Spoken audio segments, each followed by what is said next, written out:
ada. Sing banter. Shalom. Shalom. Haleluya. Haleluya. Puji Tuhan, puji Tuhan. Tuhan itu pokoknya dahsyat, luar biasa, selalu ajaib, selalu baik, sangat mengerti, apalagi ya, sabar, dan punya destiny untuk kita masing-masing sesuai dengan rencananya. Amin. Amin. Jadi kalau kita berdoa, saya minta Tuhan, apa yang menjadi destinimu untuk setiap anak-anak Tuhan, anak-anakmu Tuhan, supaya itu yang terjadi. Amin. Karena ya itu adalah ya dan amin. Amin. Saya mau bersaksi ya, puji Tuhan. Dulu saya tidak bisa bicara, ya, dan selalu mengalami keajaiban. Karena apa? Kebaikan Tuhan. Saya ingat ketika saya masih umur 17 tahun ya, dan waktu itu saya mengajar di sekolah dasar Bayangkari di Medaeng Waru, di sekolah Brimob.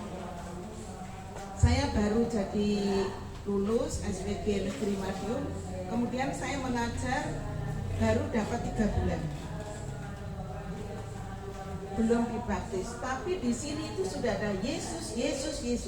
Seperti tadi ujian, Yesus ajaib. Lagu yang dinyanyi, ya, tepuk tangan untuk Tuhan ya. Haleluya. Karena saya percaya kesaksian ini pasti nanti memberikan semangat, yaitu api yang dari Tuhan itu supaya menyala kembali di dalam setiap kita. Amin. Nah, pada saat saya mengajar itu dapat 3 bulan, di kelas itu bau yang aneh-aneh. Ya, saya mengajar kelas 3 SD. Pada saat itu saya tanya, anak-anak ini bau apa? Saya tidak takut. Saya selidiki di setiap pojok di ruang kelas itu.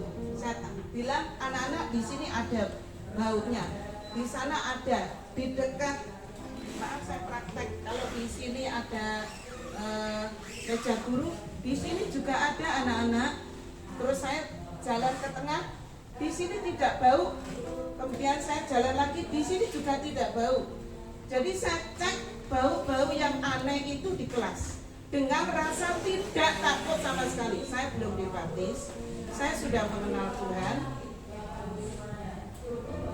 tetapi karena intimidasi dari si jahat, jangan dibaptis. Kalau kamu dibaptis, nanti kamu mengalami bla bla bla bla yang sedih-sedih, yang tidak baik. Jadi saya kemakan intimidasi itu. Tetapi ada power Tuhan yang menyatakan bahwa Yesus itu ya Yesus yang Maha Kuasa. Kemudian saya minta anak-anak itu berdoa. Mereka belum di dalam Tuhan. Udah, kamu berdoa menurut kepercayaanmu, saya akan berdoa. Ya Bu, gitu.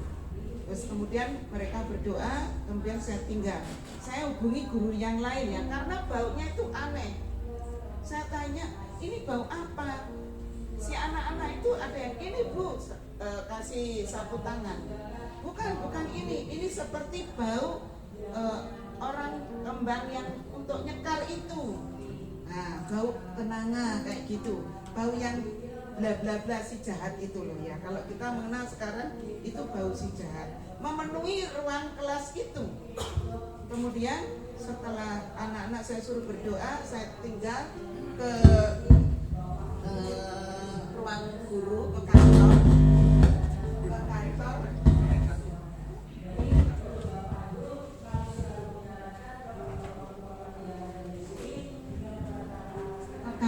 Kemudian baru saya melangkah dari ruang kelas itu, pintu keluar kelas. Anak-anak itu teriak semuanya, ih takut. Ada apa? Terus saya bilang, sudah kembali duduk. Saya bilang, boleh saya berdoa untuk kamu? Dia bilang, boleh Bu, gitu.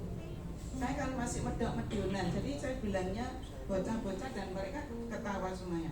Kemudian saya doa di dalam nama Tuhan Yesus, perlindungan darah Yesus untuk semuanya. Amin. Nah, setelah itu saya keluar. Apa yang terjadi? Anak-anak itu mainan di kelas tidak kemana-mana. Saya cerita ke guru di kantor, bla bla bla bla, mereka sibuk semua, tidak bisa. Saya kembali ke ruang kelas. Lalu saya pelajaran berlangsung baik sampai selesai. Jadi dari jam 7 sampai jam pulang tidak ada yang sakit, tidak ada terjadi apa-apa. Puji Tuhan. Kemudian saya kembali ngajar seperti biasa, tiba-tiba saya sakit. Setelah itu saya sakit. Sakitnya itu aneh. Oke, kita berdoa dulu ya. Bapa, kami mengucap syukur. Engkau yang membukakan rahasia akan keajaiban-Mu. Tuhan, kami teringat akan keluarga kami yang jauh, yang dekat. Tutup bungkus semuanya dengan kuasa darah-Mu Tuhan. Sebab hanya Engkau yang menyelamatkan, melindungi, dan kesaksian ini terbuka karena kemuliaan-Mu dinyatakan. Amin. Saya lanjutkan.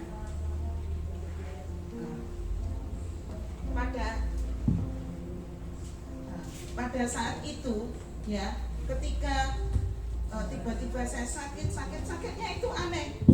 Jadi diperiksa dokter tidak ada sakitnya. Jadi saya dibawa digendong gitu ya, dibawa ke rumah sakit Polda. Tidak ada penyakitnya, balik. Dibawa ke rumah sakit Karangmenjangan, tidak ada penyakitnya, balik. Di rumah sakit Siti Koja Sepanjang, tidak ada penyakitnya, balik. Tetapi anehnya ketika siang hari, ya, dada ini terasa sakit sekali. Nah, itu sholat apa ya, sembahyang yang jam 12. Kalau saudara kita sembahyang jam 12, ya itu mulainya. Jadi ini sakit sampai biasanya itu menjelang jam 2 sampai jam 3, aneh.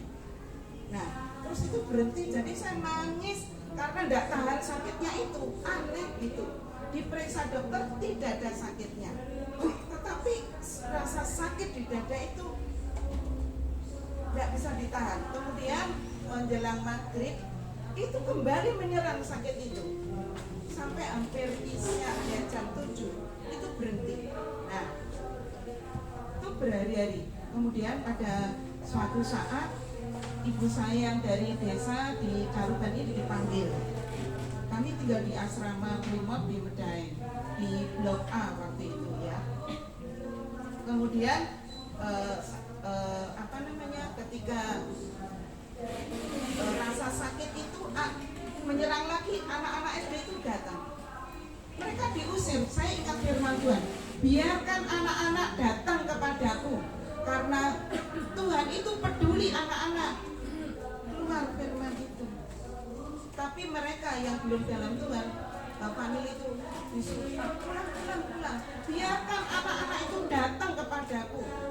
Biarkan anak-anak itu datang kepadaku, karena aku mengasihi mereka. Lagi-lagi mereka disuruh pulang. Ya sudah, karena saya makin lemah. Lalu tiba-tiba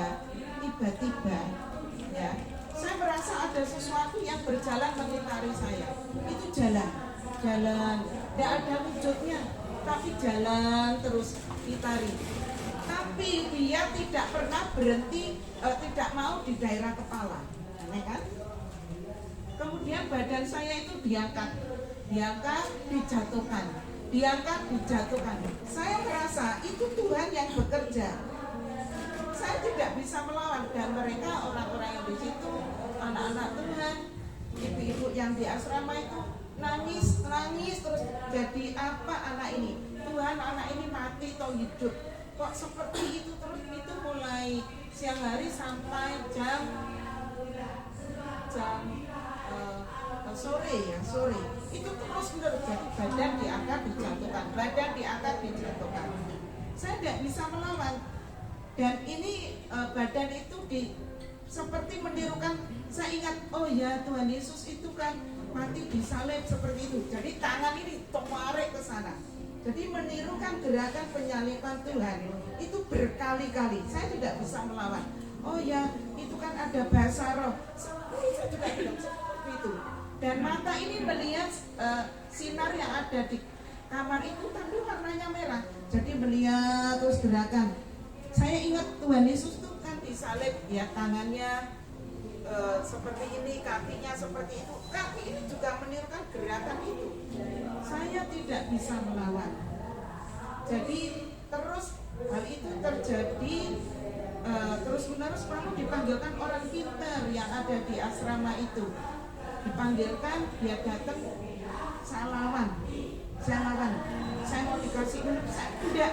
Tapi karena ditaruh gini, saya tidak bisa melawan. Akhirnya saya minum sedikit. Saya tahu itu tidak boleh.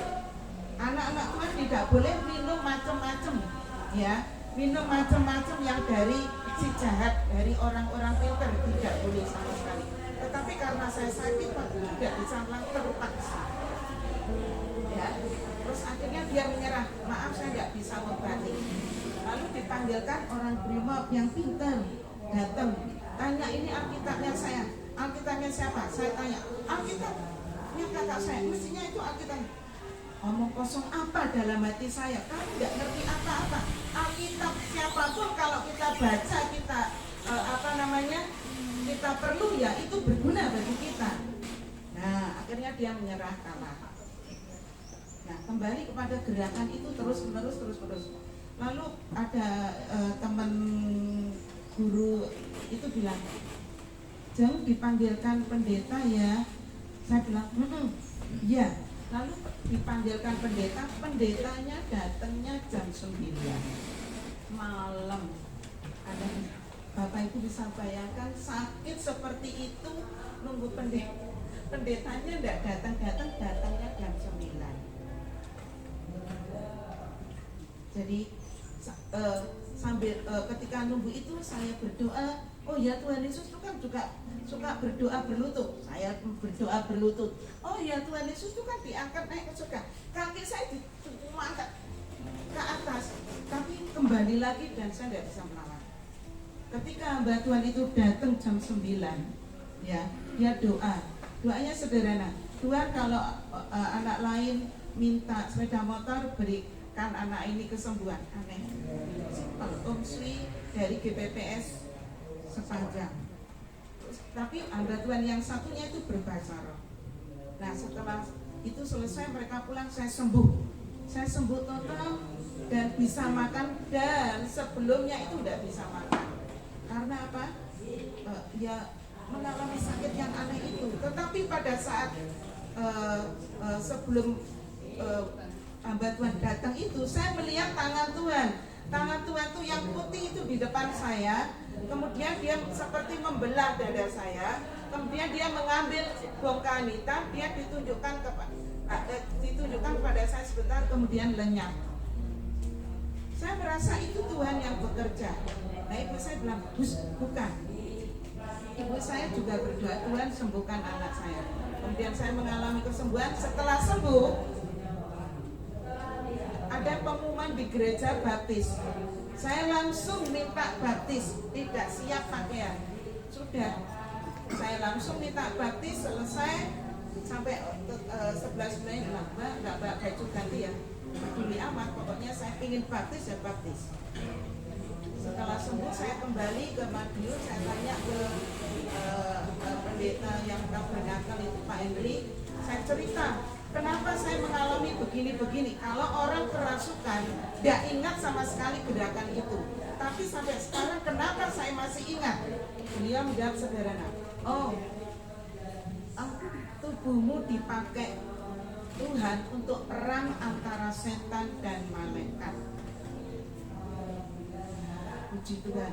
Oh itu, jadi saya mengucap syukur dari Tuhan pakai tubuh ini perang antara setan dan malaikat. Tetapi on the way perjalanan hidup ini memang luar biasa Tuhan. Setiap kali Tuhan tunjukkan hal yang aneh. Jadi seperti ada dorongan Roh Kudus untuk menengking, mengusir, berdoa untuk orang-orang sakit, berdoa sama dan sebagainya. Sampai hari ini Tuhan selalu menolong kami, keluarga, bahkan puji Tuhan ya, puji Tuhan. Kadang doa di rumah itu sampai mana-mana ya, bukan hanya lokal Indonesia, tetapi ke bangsa-bangsa lain. Itu semuanya karena kemurahan Tuhan. Jadi mari semuanya saya dorong semuanya untuk rajin berdoa, tapi dasarnya juga firman Tuhan ya. Jangan lupa dasarnya firman Tuhan ya. Karena Tuhan Yesus sudah memberi contoh pada kita, yaitu Dia adalah intercessor terbesar, terhebat, termulia untuk kita semua.